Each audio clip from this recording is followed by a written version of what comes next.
एक संस्थान है TERI, the energy and research institute.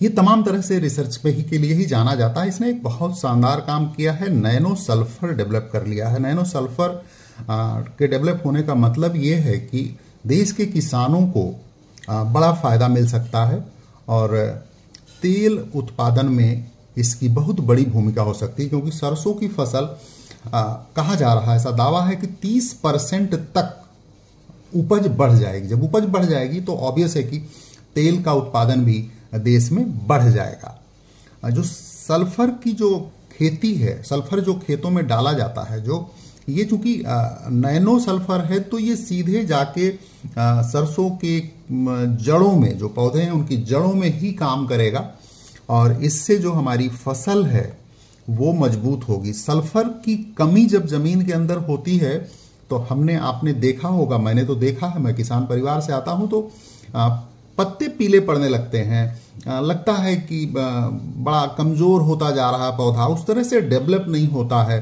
तो जब ये चीजें कवरअप हो जाएंगी तो इसकी जो नैनो सल्फर की जो कई खासियतें हैं उसमें एक खासियत यह भी है कि ये कम लागत में तैयार होगा और किसानों के लिए बहुत फ्रूटफुल होने वाला है। चूंकि हम कृषि प्रधान देश अभी भी हैं, ऐसे में नैनो सल्फर के लिए टेरी के साइंटिस्ट्स को निश्चित तौर पर बधाई दी जानी चाहिए और किसानों को शुभकामनाएं कि उनका ये काम हो। करंट अफेयर्स के लिए यह भी जरूरी है।